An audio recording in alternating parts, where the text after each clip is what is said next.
Al-Fatihah.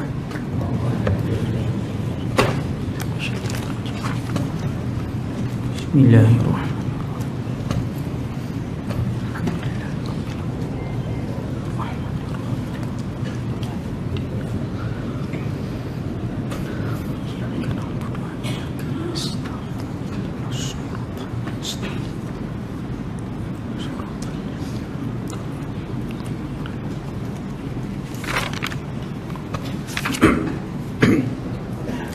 Assalamualaikum warahmatullahi wabarakatuh.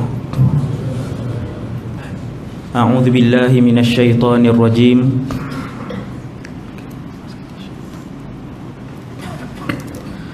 Bismillahirrahmanirrahim.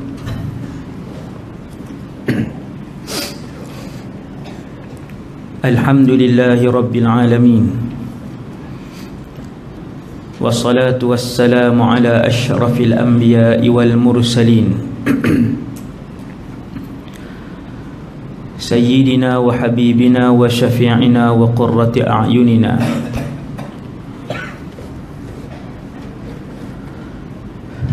Muhammad ibn Abdillahil Amin Al-mab'uthi rahmatan lil alamin wa ala alihi wa ashabihi wa man tabi'ahum bi ihsanin ila yaumiddin. Wala hawla wala quwwata illa billah al-aliyyil azim. Wala hawla wala quwwata illa billah al-aliyyil azim. Wala hawla wala quwwata illa billah al-aliyyil azim. Amma ba'd. Radina billahi rabba, kami redha Allah Tuhan kami. Wa bil islami dina, kami redha Islam cara hidup kami. Wa bi Muhammadin nabiyyan wa rasula, kami juga redha bahawa Muhammad sallallahu alaihi wasallam seorang nabi dan rasul. Pengurusi majlis, tuan imam, para pegawai, jawatan kuasa masjid, seterusnya ibu-ibu, ayah-ayah, muslimin dan muslimat yang dirahmati Allah Subhanahu wa taala sekalian. Syukur kepada Allah Subhanahu wa taala di atas pelbagai nikmat yang masih diteruskan oleh Allah. Antaranya nikmat sentiasa melakukan ibadat kepada Allah Subhanahu wa taala, dan kita pohon kepada Allah untuk mematikan saya dan kita semua dalam keadaan husnul khatimah. Amin insya-Allah.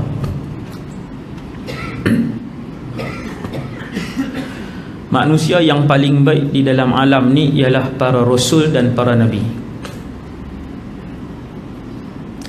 Satu hari kita akan tahu kita ni nombor berapa di padang mahsyar. Lah nombor berapa tak tahu. Pangkat macam-macam di depan, nama macam-macam di depan.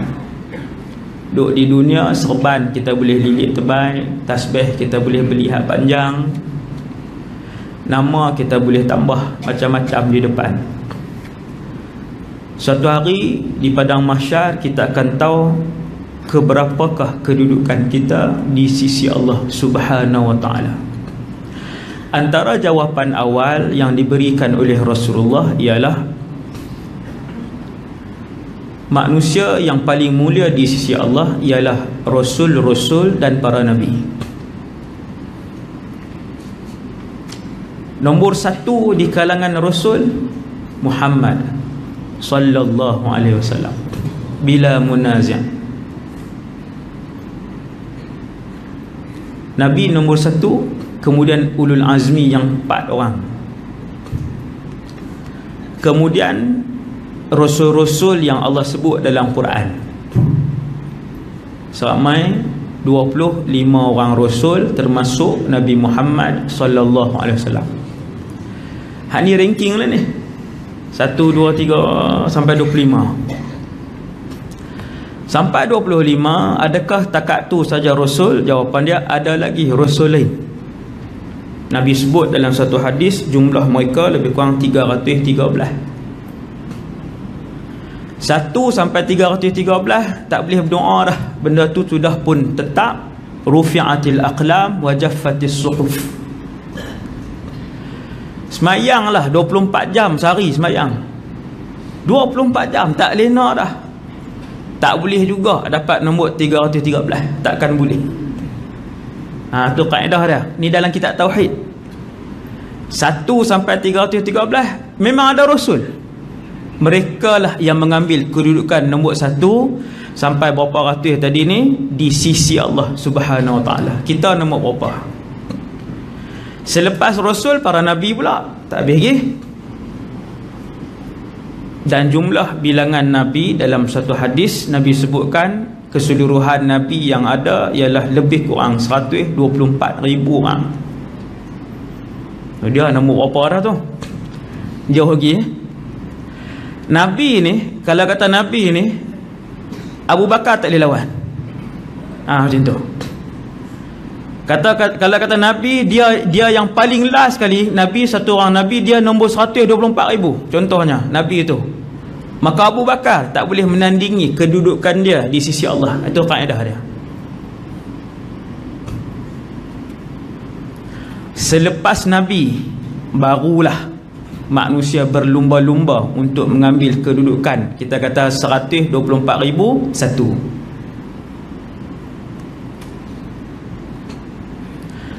Selepas semua Rasul dan Nabi ambil kedudukan di sisi Allah Subhanahu Wa Taala, kedudukan yang paling mulia di kalangan umat-umat ni ialah umat Nabi Muhammad sallallahu alaihi wasallam.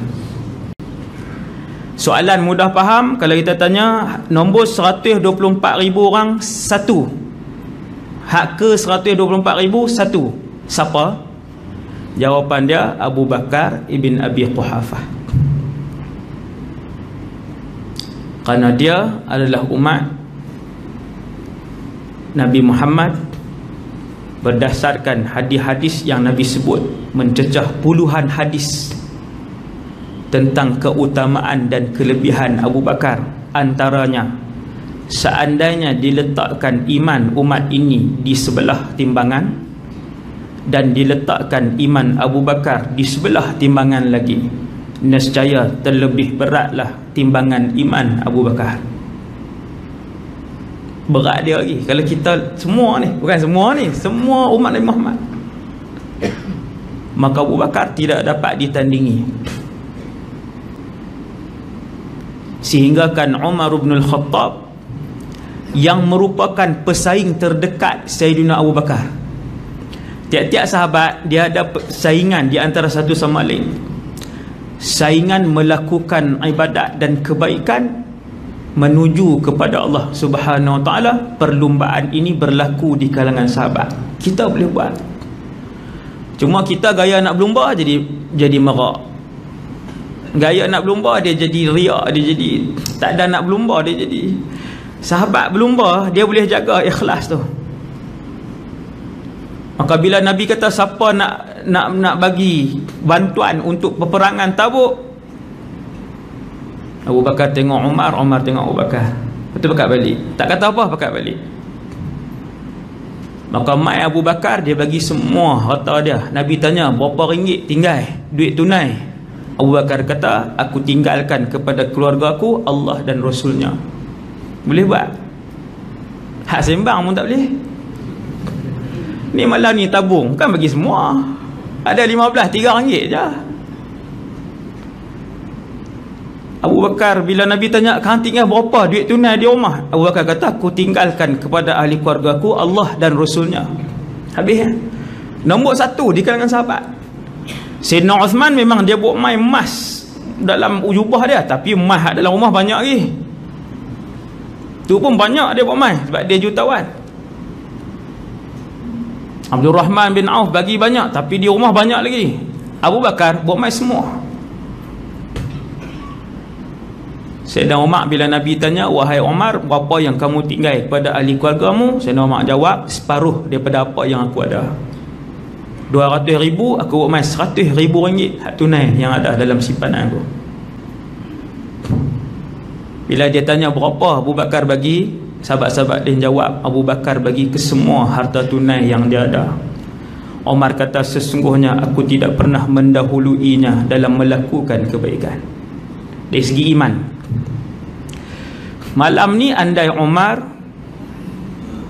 umat ini seperti Umar, jauh tu. Sebab andai umat kesemuanya, dia kalau tajuk andai seorang jadi Umar, cukup dah untuk Islam memerintah alam ini. Andai seorang daripada 2 bilion umat Islam ini adalah Umar, seorang je, nescaya Islam lah yang memerintah ketika ini. Kalau semua, kalau semua pakat terbang macam malaikat tu. Kalau semua Umar, pakat terbang. Karena Sayyidina Ali kata, idza dzukira as-salihun fahayyahala bi Umar. Kalau sebut orang soleh, maka antara nama yang paling tinggi adalah Umar bin Al-Khattab. Simbol orang soleh Sayyidina Umar. Bila Sayyidina Umar berkhutbah satu hari, duk khutbah elok-elok ni, kemudian dia sebut ya Sariyatul Jabal al-Jabal. Dia panggil nama satu orang sahabat nama Sariyah. Naik ke bukit, duk khutbah. Lepas tu dia sambung khutbah. Habis dia turun.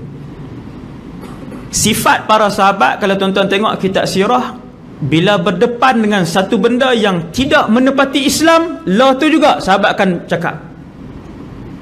Kalau ada satu orang yang boleh himpun duduk dalam satu buku sangat menarik, saya jumpa ajalah dalam buku-buku, tak ada nak himpun. Duduk dalam satu buku, apabila sahabat berdepan dengan kesalahan, macam mana sahabat buat? Sahabat ketegak waktu itu juga, siapa pun yang buat kesalahan tu. Banyak bila saya baca tengok, memang segera seketika tu juga.